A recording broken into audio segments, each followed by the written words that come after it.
Boom. Okay, so quick overview of this case. It's a relatively old case. I don't know too much about it myself, honestly, but the article is titled "The Girl Who Vanished." One Saturday morning, 15-year-old Sharmini Anandavel, I think that is, Anandavel. I'm going to probably pronounce names wrong and stuff, but let's just get over that and have a laugh about that now.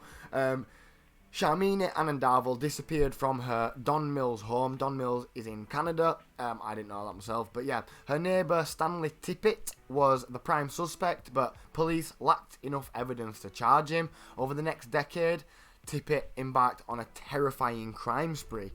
So it's pretty graphic. I'd say trigger warning now without even actually reading the thing. I'll say trigger warning. We're talking about some pretty sensitive topics. But yeah. Without further ado, let's just get into it. The summer of 1999 would go on to be recorded as one of the hottest in decades. On the morning of Saturday, June 12th, Toronto was already enveloped in a heavy blanket of humidity, and the Anandavel family didn't have air conditioning in their Don Mills apartment. 15-year-old Sharmini was scheduled to begin a new job that morning.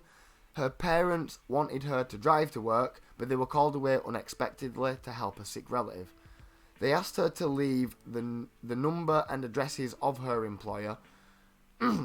She had told them it was a position answering phones just a few blocks away, but Sharmini had told her close friends another story, that a police officer had offered her a £12 an hour job as an undercover drug operative. Wow, so they're very different stories. Like many families who had found refuge in Canada, the Anandavels struggled to make ends meet.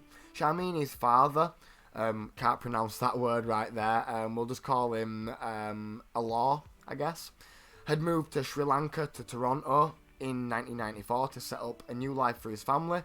He was soon able to sponsor his wife and their 3 children. Okay, so then we've got a load of names that I'm not going to be able to pronounce. So we've got Kathiz was 8, Sharmini was 10 and the eldest, Dinesh was 12. The whole family worked hard to build a new life in Toronto. One of the kids was helping their father deliver the Toronto Sun and Toronto Star, which I imagine are newspapers.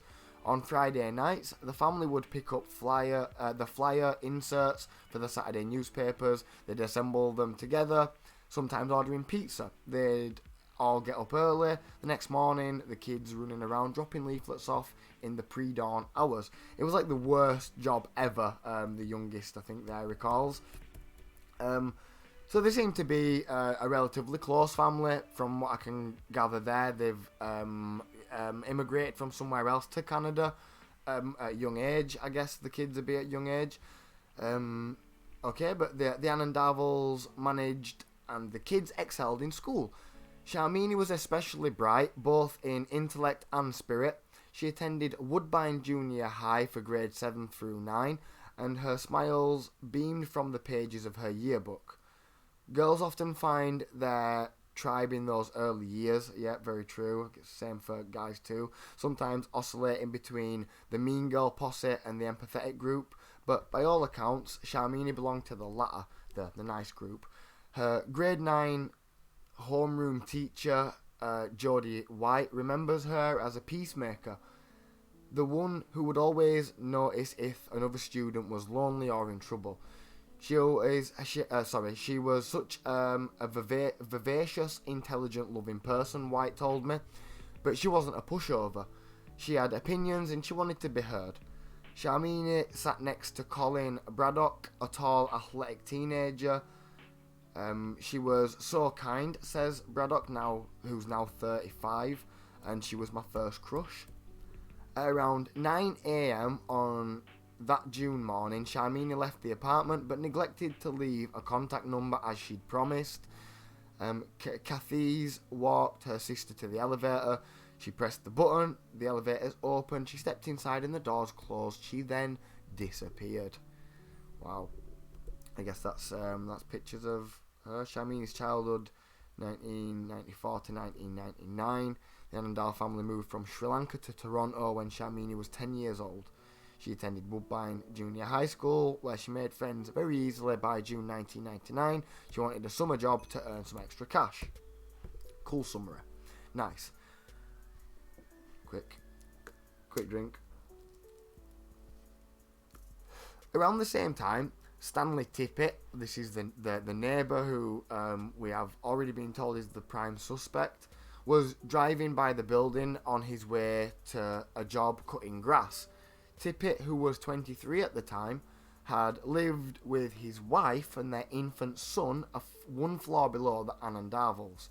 Just a couple of weeks earlier, he and his family had packed up and moved to Oshawa, but he had still worked in the area, so he was back that Saturday. Okay, interesting. Sharmini's family believed she'd gotten her job through Tippett, who was well known in the building, especially among the children. He only worked odd jobs, so he was often found hanging around. He'd take the kids into the building, swimming at the North York pool, teach them judo. His appearance was also distinctive. Okay. He has... Oh, right, okay, so he has Treacher syndrome, a genetic condition that affects the bone development of the face. His eyes slant down away from his nose. He has a receding chin and notably small ears. From a young age, he wore hearing aids. When he was little, he was bullied a lot, says Tippett's mother, Susan Anderson. People made fun of the way he looked and beat him up. Yeah, so from what I imagine, it's something that affects your physical appearance quite a lot. Does Treacher syndrome, and it's your facial features mainly.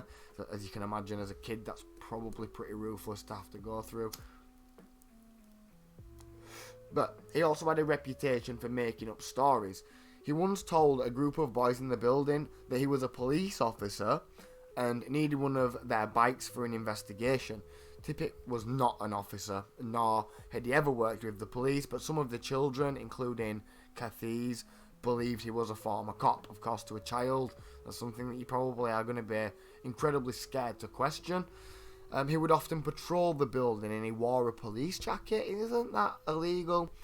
He later told me he'd bought it at a flea market. Yeah, I'm sure it's illegal to impersonate a police officer. But continuing on, when Sharmini didn't arrive home that evening from her new job, her parents were obviously frantic. It wasn't like her to be late, and it didn't seem like she'd be that kind of young lady either. They didn't know Tippett had moved, so they ran down to his unit banging on the door, where there was no answer. So the Anandavels called the police. At the time of Sharmini's disappearance, I was working... Okay, so this is like first person. At the time of Sharmini's disappearance, I, the person who wrote this article, was working at the Toronto Star's crime reporter. I first met the Anandavels on June 19th, after Sharmini had been missing for 4 days. The family was still hopeful Sharmini would come home. She didn't fit the profile of a runaway, but maybe she had a secret life. Maybe there was a boy. Maybe she'd been kidnapped and she was being held for ransom. Her parents even consulted psychics who told them she was still alive. Now, I've got a whole different crutch with psychics that do that, personally, but I'm not going to get into that now. That's maybe for the end of the end of the article. Bring that up, please, if you've got opinions on that too. We'd love to hear them. They desperately wanted her story to be told, but racist rumours swirled in the press. Disgusting. Some reports suggested her disappearance had to do with an arranged marriage or Tamil gangs, which were waging public street battles in the late 90s. I was pretty green as a journalist, but I knew these stories were false. Everything about Sharmini's case pointed to an abduction. I think she was going to be... I didn't think she was going to be found alive. Very, very sad. Tippett quickly became the prime suspect, and police were closely tracking his movements. They discovered he sold his car to a junkyard and seized it before it could be destroyed. Cool. Okay. So they'd seized it before it. Right. Okay. Sorry, I didn't get that bit of it then. But the vehicle didn't yield any clues. The only suspicious details was that the trunk liner had been removed and the police never found it. So that's the parents there, bless them. I can only imagine how inconsolable you'd be. That's I guess the apartment block that it was. Frantic when she didn't come home to the Don Mills apartment. I joined forces with Dale Brazo. I'm gonna call him Dale Bravo, a veteran investigative journalist at the Star, to track Tippett down. He wasn't hard to find. People tended to remember him. One day we followed him from his apartment into a Canadian Tire in Oshawa. In the parking lot, Tippett marched right up to us, demanding to know why we was following him. He figured we was the cops. When we explained we were journalists, he relaxed and casually sat on the trunk of his car. Then he talked and talked. He seemed to relish the attention. He was well-spoken and polite, meticulously describing what had happened after Sharmini's disappearance. He said at the time he'd seen Sharmini a week before he'd moved out of his Don Mills apartment, less than 24 hours after she was reported missing, he said. A dozen police cruisers converged on his Oshawa home.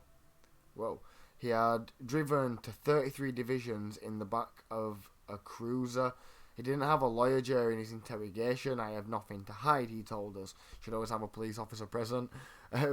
Why do I need my lawyer? He vehemently denied he had offered Sharmini any kind of job, but admittedly he had given her an application for a position at the local pool and suggested that was likely why Sharmini's parents were confused. Okay. The cops were following me all over the place, Tippett said. I just figured I'd let them do their job. They're just wasting their time and wasting taxpayers' money. On July the 1st, we ran his story under the headline, Man's Life Hell Since Teen Vanished. Ooh, okay, so they're taking quite a different approach with that, aren't they? In the weeks that followed, I couldn't stop thinking about Tippett and Sharmini's case.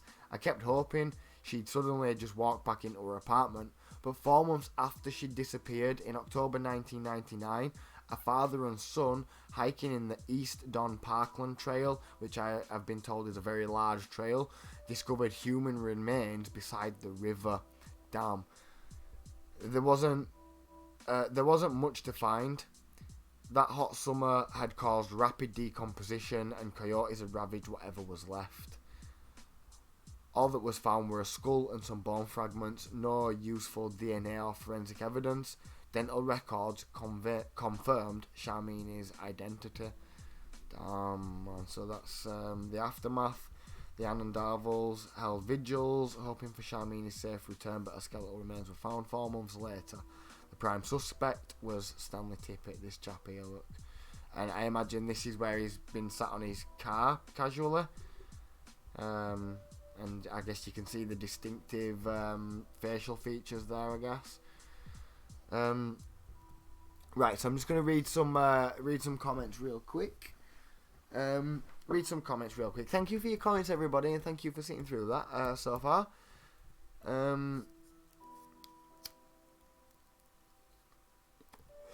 Kids can be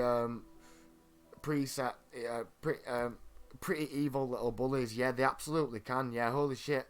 Police paying a 15-year-old to do bloody crazy, right? Crazy. Sorry, the chat's going up and down. Right, holy shit. Paying a 15-year-old to be a drug rat is quite foreboding. Yeah, but kids can be evil little bullies. Yeah, that's true. That's like when you're born with no cheekbones. Yeah. That would be a very interesting. That would be correct. Sorry. Interesting to go see a psychic within only 4 days of a missing, though. Not my first priority after that. I mean, absolutely. I mean, psychics, I think, differ depending on kind of the individual culture that you may hail from. And I do know that some cultures naturally just are more accepting about psychics and stuff, but I think definitely that's very questionable. Although I can only imagine the desperation that must be strucken upon you when, of course, your child's gone missing. I am not going to be the one that sits here and calls it whatever, because I would probably do something similar myself in a search for answers. It makes you incredibly desperate, I can imagine. Scamming psychics, yes, absolutely. I'm sure I have some things to say about them later. Thank you. Yes. We will save that for the end, though. You'll have to come and join us on Twitch for the real shit talking. Yeah. Sorry. Because a psychic can give them hope that everything is going to be okay. Yeah. False hope is no hope at all. That's what I'd say it was. It's sadly false hope, and a lot of the time, you have to pay for that false hope as well, which is something that I think throws it all massively all into question. But yeah, not for the people that believe it and need all the help they can get, though, Raka. Thank you, Raka, for playing the other side of the argument there. I really appreciate that. It is very true. You've got to agree with that. Like, you can only imagine how you'd feel, like, unless that happens to you, I can only imagine, and I've probably never felt anything as traumatizing as something like that. So yeah, false hope is still hope, even if it is superficial and false. So that's something, I guess. True, I suppose it's a common thing. If it's a common thing that they did before, yeah, very true, very fair. I'm picturing phony psychic spots, though. Yeah, that's what I mean, though. And I agree with that. There's so many of these phony, and whether you believe in psychics or not, there's a lot of phony psychics out there, definitely, that, will do stuff like cold reading and the likes, which, if you don't know what cold reading is, Google it. It's quite interesting, but it's just, like, anybody can do it. It's not psychic about it, effectively, which is, I guess, concerning when you're talking about a missing child, at least. Like, if you're gonna go and just, have some, like, really minor sort of things, which I don't even know if any of that stuff's really minor.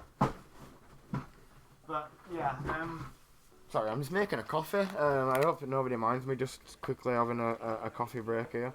It'll only take me a second, though, because I am an expert at making coffees. Didn't you know? Didn't you know I'm an expert? Gosh, come on. I literally tell everybody this all the time, but nobody ever believes me that I am an expert at making tea. I am from Britain, after all. I'm not even making tea either, so I'm just totally talking shit now. Right, okay. Back to the seriousness. Yeah, I'm not saying they aren't a scam, but at that point, they can be super helpful mentally for people. That believe in it, and I honestly don't think that you can even argue with that. It can be, if you believe in it, the power of suggestion, hope and stuff. Hope is a very, very powerful thing, and it can absolutely push us through days. So I agree there, Raka. Thank you for providing that that other side of that as well. I'm going to leave that with y'all for the time being. Please do feel free to continue chatting away amongst yourselves. I'll try and read through them afterwards, but I'm going to continue on with the article. Thank you, everybody.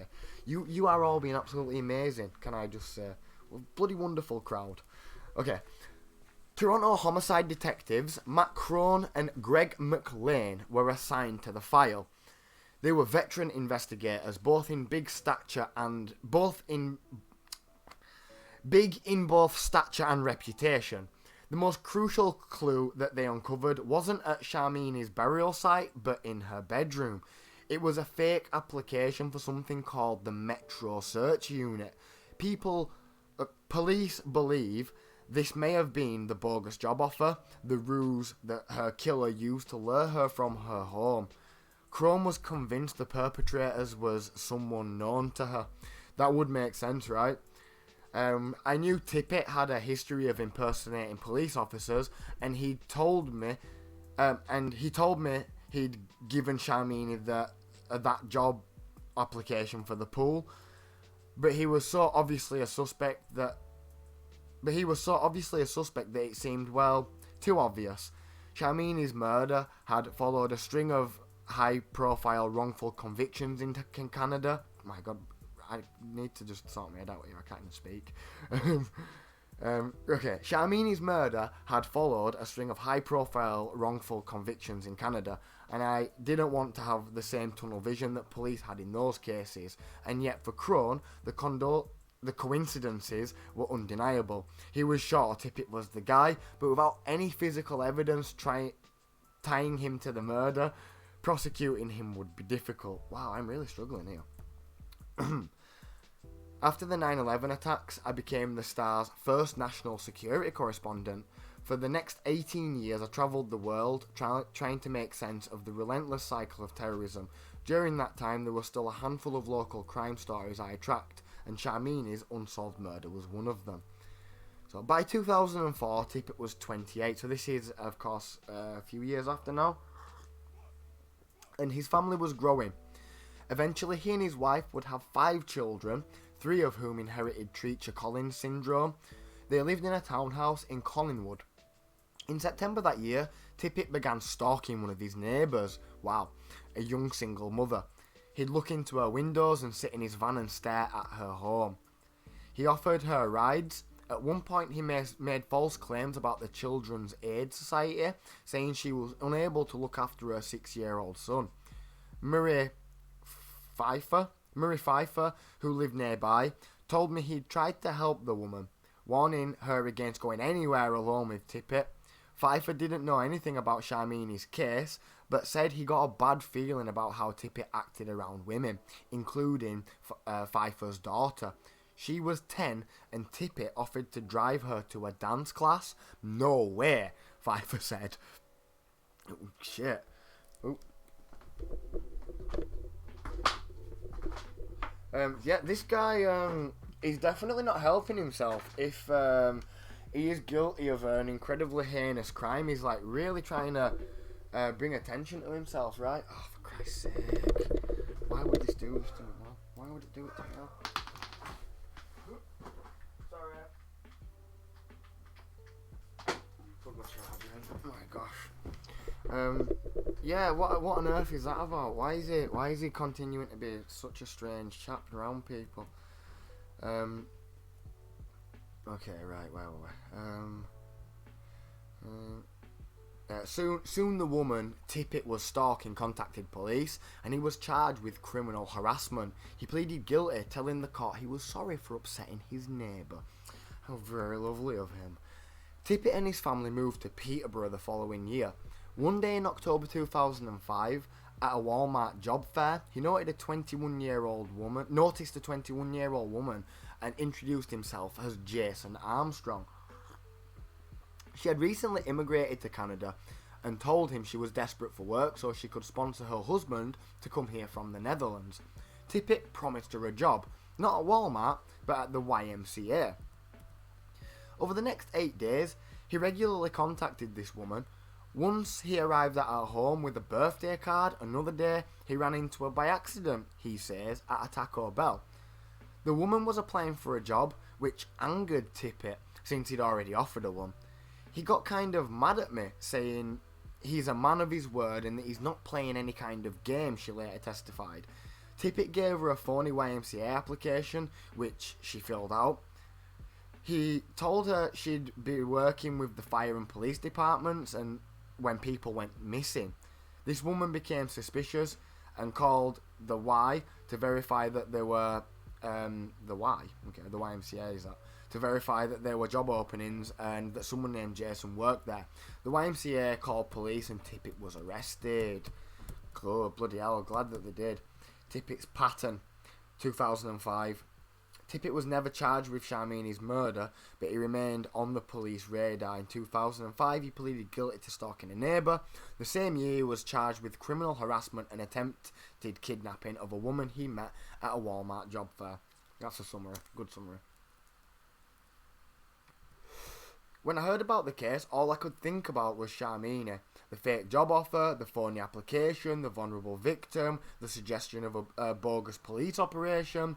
It was the same story. Police seized Tippett's van and found a trove of incriminating evidence. There was a concealed knife, a hammer, rope, plastic sheets and restraints. They discovered a pellet gun in his basement. Tippett was charged with attempted kidnapping and criminal harassment. Good. In late December, he pleaded guilty to criminal harassment, and the attempted kidnapping charges were dropped, because obviously that's the worst charge, right? Justice Lorna Chester noted how much worse the situation could have been. It's not a quantum leap to think that we are dealing with a situation that could have escalated to physical violence against the victim. Very scary. Tippett was sentenced to 2 years in prison and a further 3 years probation. Once he was released, Toronto police monitored him from a distance. Dan Smith, then a detective sergeant with the Peterborough Police Force, was responsible for keeping an eye on Tippett while he was on probation. He was reporting to me once a week to check in, and he didn't like me because I called BS on everything he told me, Smith says. We tried to manage him, but short of 24-hour surveillance or a bracelet or something to track every movement, it's virtually impossible.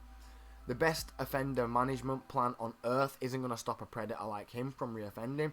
I have to agree as well. People like that clearly are real hell-bent on that shit. Which he did. On August the 6th, 2008, soon after his release, Tippett had started up an affair with a woman he'd met on an online dating website, Plenty of Fish, who believed he was separated from his wife. In fact, Tippett had told his wife he'd been in Toronto for kidney dialysis. Late that night, he was driving home from his girlfriend's house when he spotted 2 drunk young girls. One of them, just 12 years old, was laying down in the middle of the road. He stopped and offered them a ride, and the girls hopped in the van. Oh, shit. He dropped one of them off at a nearby park and she made it home. The other one, the 12-year-old, didn't. Her family called the police. Around 2 a.m. in Courtice, about a 15-minute drive southwest of Peterborough, a resident heard screams coming from the wood near a high school. A young girl was yelling, "Please no." Wow.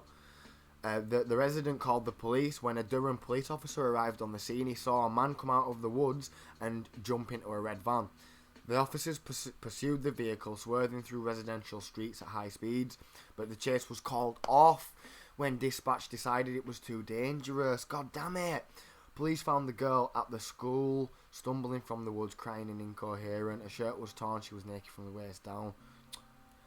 The officer would later identify Tippett as the driver of the van. Fucking scumbag, holy shit. What a piece of shit.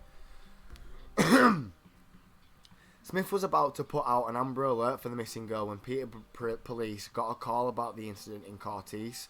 Based on the descriptions from the Durham police officer and the victim's friend, Smith was certain they were looking for Tippett.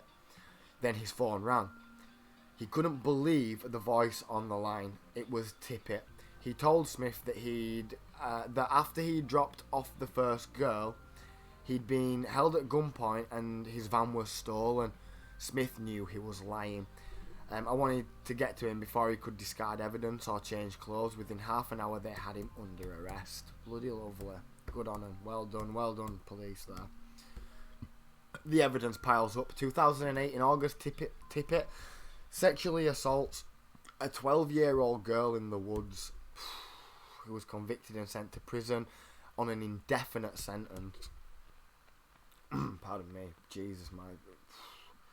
At his trial in December 2009, Tippett maintained his innocence. He admitted picking up the girls, but he repeated what he'd told Smith, that he'd been carjacked by 2 men, thrown out of his vehicle and dumped on the side of the road.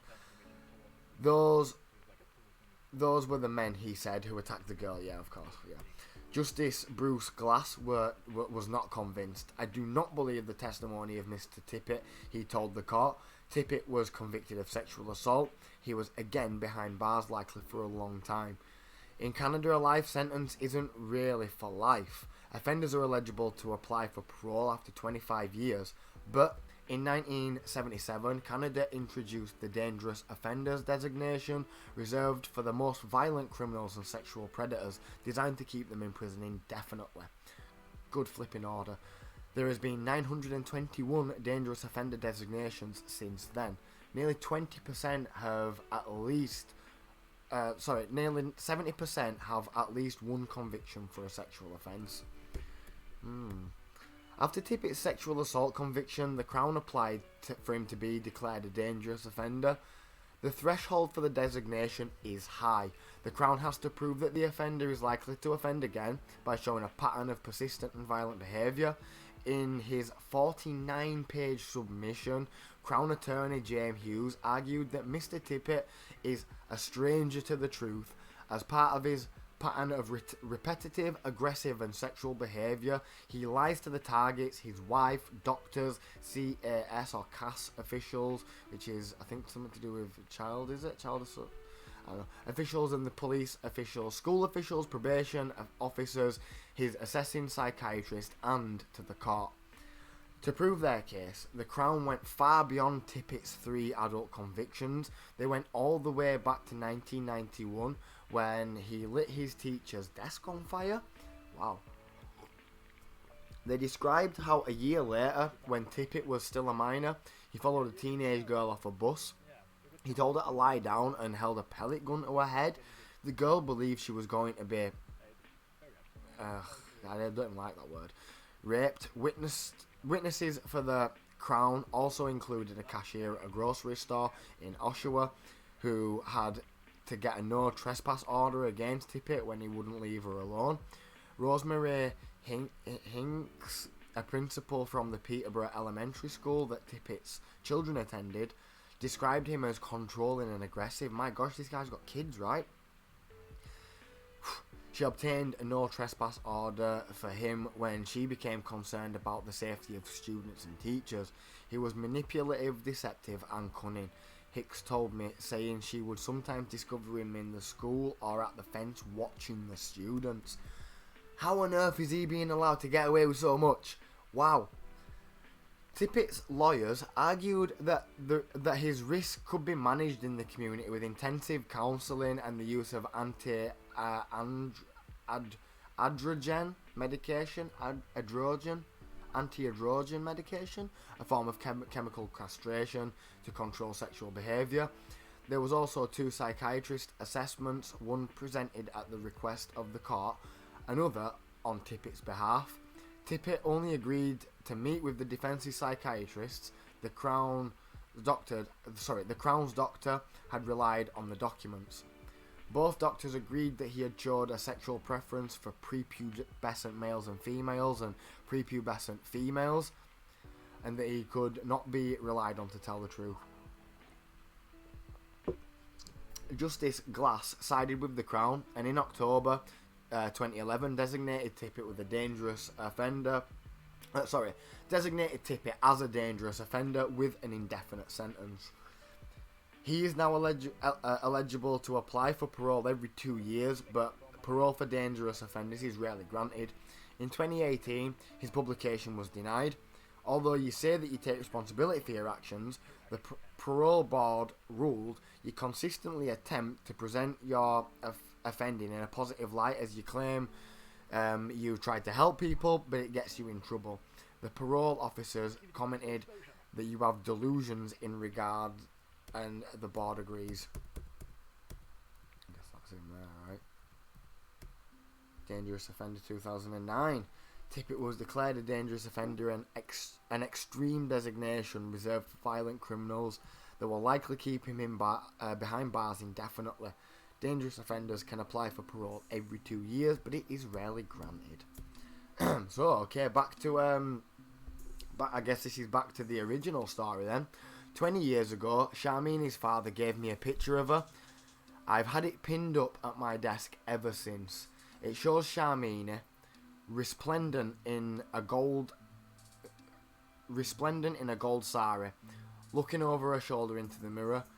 She seems both confident and shy in a way that only teenagers can. Shortly after I left the Star in July 2008, I decided to reinvestigate her murder. I teamed up with Kathleen Goldhart, a longtime friend and veteran radio producer, to produce a podcast series for the CBS about the case. Our first step was to see if Tippett would speak to me. To my surprise, he agreed right away. Wow. Before going to see him, our team interviewed as many people involved in the case as we could, tracked down and studied Tippett's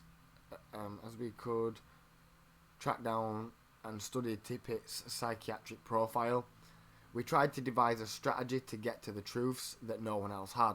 Matt Crone had told me that Tippett had often walked out when questioned by the police. At other times he would remove his hearing aids, turn his back on the interviewer and sit mute. Wow.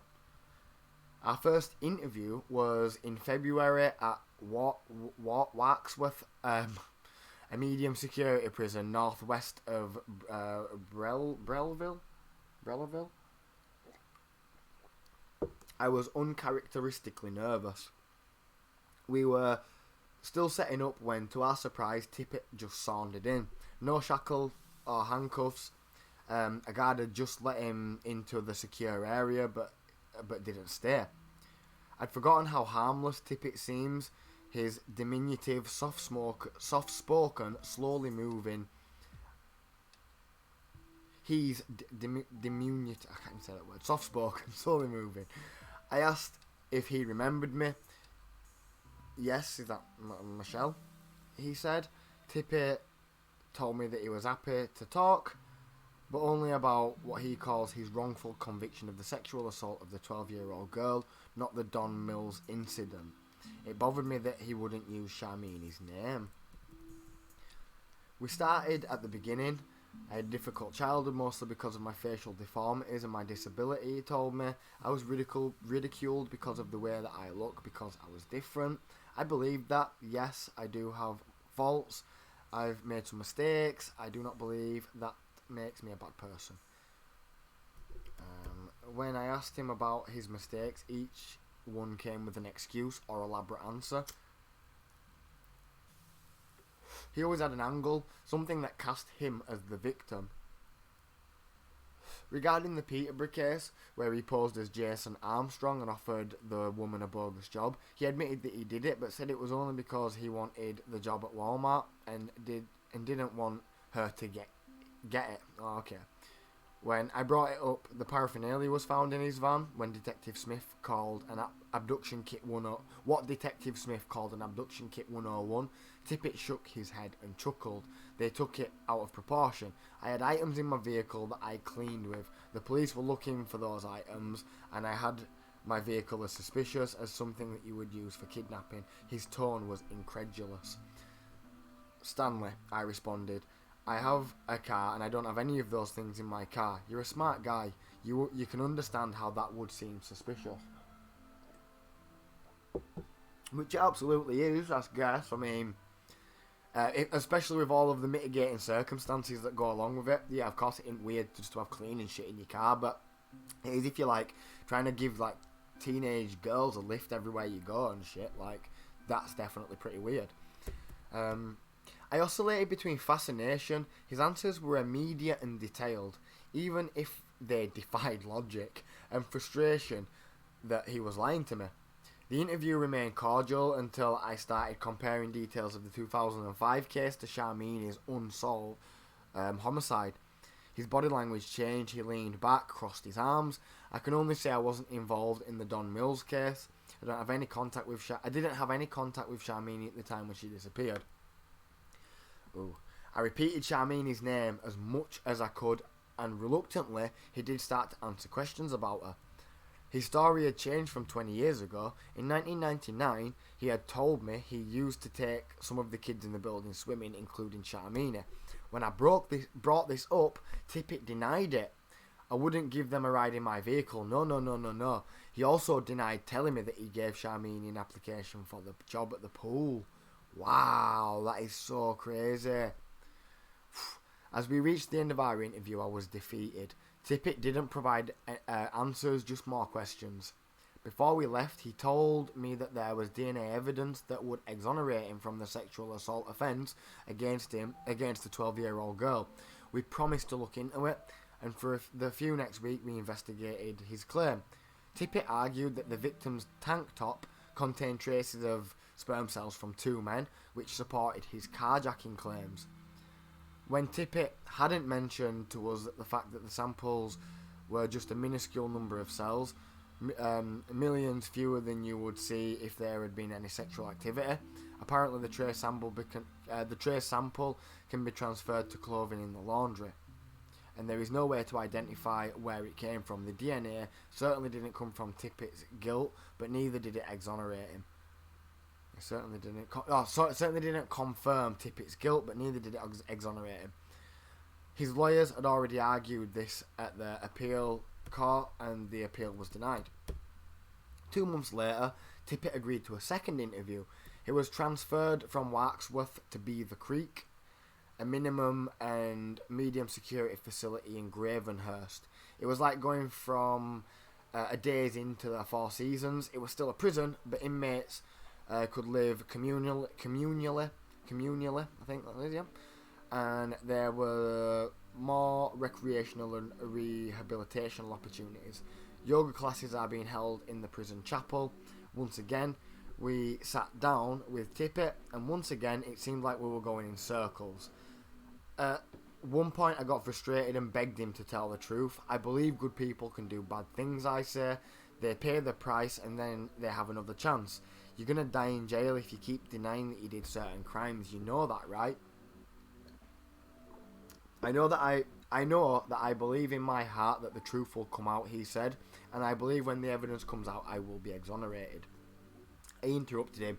For both this crime and Sharmini, I wasn't charged. I have nothing to do with Sharmini. In the court of law, but in the court of public opinion, you're still convicted. Ooh. People can have an opinion. I'm living with it every day. They constantly believe that I'm a rapist, a child molester, a paedophile, and I can't change that. I'm only responsible for my own actions. I don't know why Tippett didn't walk out. It was so obvious that he wasn't going to tell me anything that he hadn't already said before. Before packing up, I asked why he'd changed his story from 20 years ago about taking kids swimming, or that he gave Sharmini an application to the pool. He kept repeating, I don't recall. When I first met... Okay, wait. Quick pause. Okay, that's a lot to unpack right there. I'm flipping loving that this person has like fully gone and like interviewed this guy and everything. Like, how in depth is this article? Like, shout out to Stone Gallops for sending me this one again. And shout out to Toronto Life, because these have really got some decent articles. Good morning, Lena. Welcome, Lena. Welcome. Thank you for joining us. Cass, Child Aid Society. Oh, of course. Yeah, we already mentioned that one, didn't we? Thank you, Spam. Childhood. I swear, I hate it when it does that. Childhood bullying would have changed, so he's put social approaches, so it kind of makes sense. Sensitive adults can feel more comfy around kids than around other adults. Assumed respect. Yeah, no, that's true. That is actually true. Yeah, no, you're right. Like, getting along with younger people, I don't think is an inherently weird thing. Like, I'll just come out and say that. Like, honestly, I get along with younger people myself. I love, like, having fun with kids. Like, I do. It's one of the sort of joys of, being an adult. You can sort of provide that kind of loving, fun environment if you're around kids. You have got that kind of assumed role as an adult, and that does come with responsibilities and powers as well, which, like, some people obviously abuse, but when they're not abused, it can be a very nice thing. Like, absolutely, one of the things that I love doing most in my flipping life is teaching, and that can be anybody. That don't exclude kids or just folks. Like, I love teaching just for that whole concept. But yeah, I don't think it's a terrible thing that the guy was, like, doing that kind of stuff, but there's obviously appropriate ways to behave around kids, and offering them a job application rather than offering the parents it, or offering them a lift rather than talking to the parents about it. Like, just if you're going to offer a lift, you should be talking to the parents about that kind of stuff. I don't know. I mean, the whole concept of it could probably be argued as being fairly weird. Like, why you even want to do that anyway, right? Like, it just seems a bit strange. But at the same time, I love taking my little sister to the shop. I find it really cool, So I'm seeing it as it can be innocent, absolutely. You know, maybe you just want to take them to shop and, you know, get them some candy or whatever because you like them, they're your friend, they're your neighbour or whatever, and it's not a weird thing. It's not. It's just there's definitely ways and means about going about it, and I do think that some of the things that this guy was doing definitely was call for concern, or at least something to look at a little further. But there's many people out there that probably do very similar things to this, and it is 100% innocent. Like, absolutely innocent. Totally innocent. So yeah, I'll definitely just clarify that as my personal opinion kind of on the matter. I don't think it's weird that he was enjoying the company of kids or got along with kids. I just think some of the things that he was then choosing to want to do with the kids was pretty weird. But could be argued, I guess. And honestly, if he didn't turn out to be this whole weird like guy, then it would just be innocent, right? But the mitigating circumstances obviously cast it in a different light, and 2020 vision is, you know, it's an interesting thing to observe things through, so we've got the benefit of hindsight right now and be able to say that. So yeah, it's a hard one to call at the time, absolutely. It is a great article. Thank you, Spam. I'm really sorry I'm butchering it a little bit. My eyesight's absolutely battered recently. But okay, I'm going to continue on. I'm going to try to continue on. I've messed up a couple of times. Let's not forget he was convicted for, exactly, stalking and carried a rape kit in his car. Yeah, right. I mean, let's be real. That's pretty creepy. And then he tried to play it off like it was cleaning equipment. Like, behave, mate. We all know that you aren't trying to clean your car with that. Like, shit. You're not butchering nothing. Thank you, Spam. Thank you. Appreciate that, man. I appreciate that. Okay. Let's continue on. So, yeah, that was a lot, though, man. I'm really, really buzzing off this article. They have dove into this case, something rotten, which is really, really cool. Okay. When I first met the Andavels, I still pictured crimes in 3 acts like a TV drama. There was the innocent, there's the incident, there's an investigation, and then there's justice. 2 decades of covering crime and terrorism has taught me a lot about victims. There is never closure for them, especially when they lose a child, especially when a child is taken in a horrific way. For those who loved Sharmini, their lives exist in 2 acts.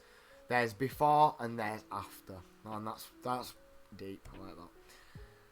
Following Sharmini's murder, the Anandavels moved to Ottawa. They wanted to flee the physical reminders, the Don River, her school across the street, the sights of vigils. This was pre-social media, before there were any catalogues of grief that couldn't follow them, like 450 kilometres northeast. This was Act 2. In Ottawa, they bought a home, the wife, I think, no, that's the husband, worked as an assembler at a technology company. Dinesh and Kathleen grew up to be successful and fell in love with 2 sisters whom they married. Dinesh is now 37, he's a web consultant. Kathy's 33, works for Health Canada, and is a father of 2 young children. His daughter's middle name is Sharmini. Aww. The family followed the news reports about Tippet's subsequent crimes, but they did not attend any of the trials. Has good things to say about the detectives and the people from Toronto's Tamil community who rallied around his family. There's often the bittersweet reality of crime, the kindness amid the horror. Very true. A murder takes more than the life of a victim. It can rob children of their innocence, or a community of their sense of safety. I had no idea that Sharmini's death had affected so many people until we began our investigation last year. Many of the people who knew Sharmini went to see Tippett on trial for her murder. They hoped our reporting would prompt the Crown to re-examine the case. But the Anandavels have found their peace. They're just happy that the man they believed killed Sharmini is behind bars, unable to hurt others, although they're sorry he wasn't caught earlier. Sharmini's brothers both say they hope Tippett is getting the help he needs, especially if there's a chance he'll be one day released. For this family, justice isn't about punishing a crime, it's about stopping another one from happening. Oh, gosh, that is brutal. That is seriously brutal. Man. Whew, okay. Thank you, everybody. That is the end of the article. That was very, very deep, man. Holy shit. Bless her, man. Bless her heart and soul. That, I guess, is the picture that was described there of her. Very sad shit, man. Very sad shit. And I guess what he says there is very true. There really is no, like, like Act 3. And I guess that's a pretty interesting way to look at, like, crime in general, like in the 3-act kind of thing. But there's kind of no third act for the victims, I guess, and the families of the victims, because it never really gets better, right? They've always just lost somebody that were always going to be incredibly important to them. And oh my gosh, right? How understanding and strong and brave is that those statements in the end? Happy he's getting the help he needs, man. I know that literally makes me want to cry. That is so brutal. Like, seriously. I hope to be half the man that dude is, like, one day. Because that is deep. That is seriously something else. But, thank you very, very much, everybody who sat through that whole thing. That took us a lot longer than I literally would say it's going to be like 20 minutes, and then we're still here like an hour later. But thank you for watching that. Thank you for seeing through that. We are now going to just hear any of your comments and thoughts and opinions of anybody, but I'm going to end the recording now, so if you want to come and hear us chat, come find us on Twitch.